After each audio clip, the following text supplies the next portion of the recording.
Success is obviously not an accident.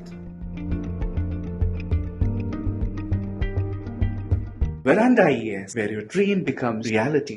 மாண்புமிகு தமிழக முதல்வர், நிரந்தர முதல்வர், மதசார்பற்ற முற்போக்கு கூட்டணியுடைய தலைமை மாண்புமிகு அண்ணன் மு.க. ஸ்டாலின் அவர்கள் சிவகங்கை தொகுதியில் முக்குளத்தூர் புலிப்படை சார்பாக வெற்றி சின்னம் உதயசூரியன் சின்னத்திலே போட்டியிடுவதற்கான வாய்ப்பை வழங்கியதற்காக அண்ணன் அவர்களை சந்தித்து என்னுடைய நன்றிகளை தெரிவித்தேன்.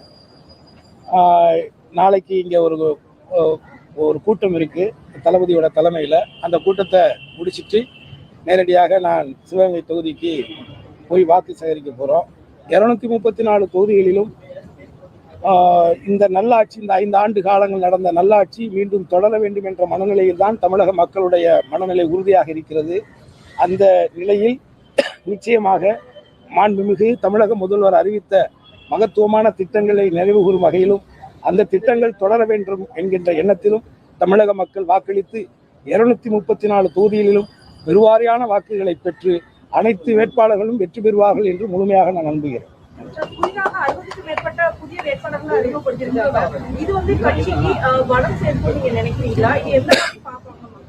நிச்சயமாக இது ஒரு பாரம்பரியமிக்க ஒரு பவள விழா கொண்ட ஒரு கட்சி. ஸோ அந்த கட்சியினுடைய அடுத்தடுத்த தலைமுறைகளையும் நாம் நல்ல இளைஞர்களை, மக்களுக்கு சேவை செய்யக்கூடிய உணர்வு உள்ளவர்களையும் ஊக்குவிக்க வேண்டும் என்ற அடிப்படையில தான் தலைவர் இந்த முடிவு எடுத்திருக்கார்.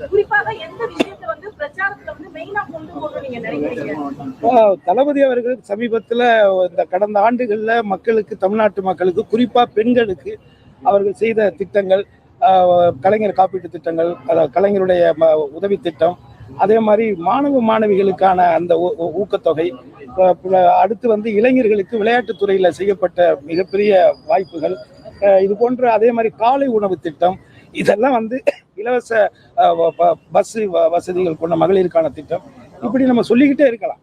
நம்ம இவரை மிகைப்படுத்தி நம்ம சொல்லலை. அவர் இந்த மக்களுக்காக செய்த நல்ல திட்டங்களை நம்ம மக்கள்கிட்ட எடுத்து சொன்னாலே போதும். உதயசூரியன் சின்னத்தில் தளபதியாருடைய கடந்த ஆண்டுகள் அவர் செய்த மக்களுக்கான நல்ல திட்டங்களை எடுத்து சொல்லி வாக்கு சேகரிக்கலாம் தான்.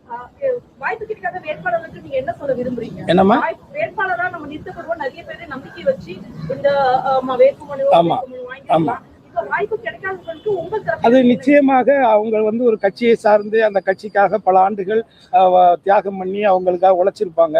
அப்படி இருக்கும் பொழுது ஒரு கூட்டணி கட்சியாக நான் மொத்தம் ஒரு விருப்ப தொகுதி ஒரு 5 தொகுதிகள் கொடுத்திருந்தேன்.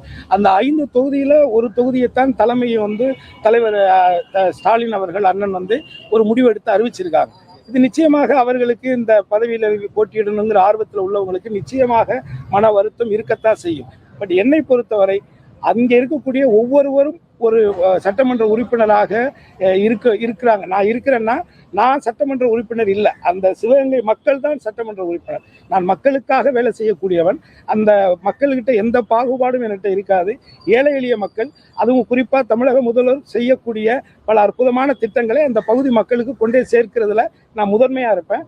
ஆகவே இந்த வாய்ப்பை எனக்கு தலைமை கொடுத்திருக்கு. நிச்சயமாக திராவிட முன்னேற்ற கழகத்தை பொறுத்தவரை அந்த கட்சியுடைய தொண்டர்கள் கட்சிக்கும் தலைவருக்கும் மிக மிக நெருக்கமாக உண்மையாக இருப்பார்கள் நான் முழுமையாக நம்புறேன். அதே மாதிரி தலைவர் அவர்கள் கடந்த முறை அறிவிச்சது மாதிரி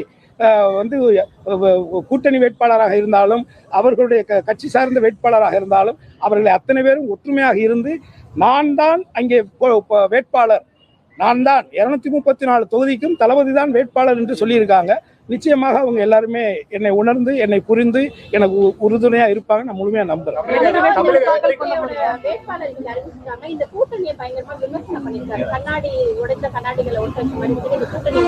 இந்த கூட்டணி விமர்சிக்கிறதுக்கெல்லாம் ஒரு தகுதி வேணும்.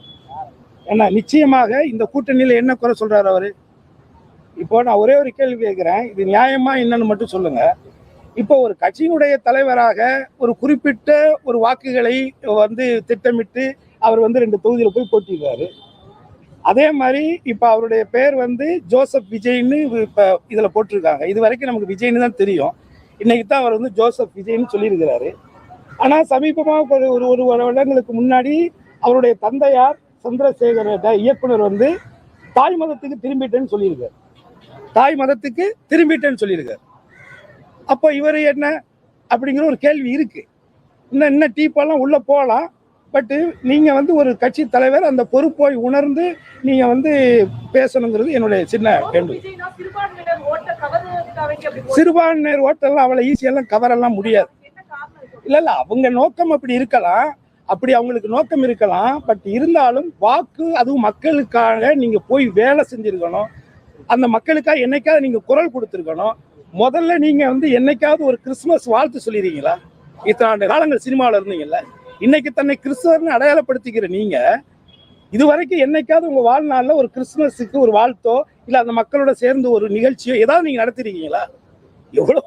எவ்வளவோ கேள்விகள் இருக்கு. அதனால இது வந்து மக்களுக்கான அரசியல்.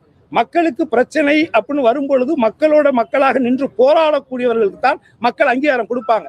அந்த விதத்துல நிச்சயமாக மாண்புமிகு தமிழக முதல்வர் அண்ணன் மு.க. ஸ்டாலினுடைய ஆட்சி தொடரும் தொடரும் தொடரும். இதற்கு முக்குளத்தோர் புலிப்படை உறுதுணையாக இருக்கும்.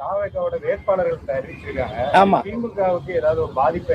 இல்லங்க, இப்போ புதுசா நிறைய கட்சிகள் இருக்கு. நிச்சயமா அவங்களுக்கு பிடிச்சவங்களுக்கு சில பேர் வாக்கு போடத்தான் செய்வாங்க. அந்த தொகுதியில் இருக்கக்கூடிய மக்கள் அவங்களுடைய ஜாதி பின்புலம், மத பின்புலம் இதெல்லாம் வச்சுதான் வாக்குகள் போடுறாங்க.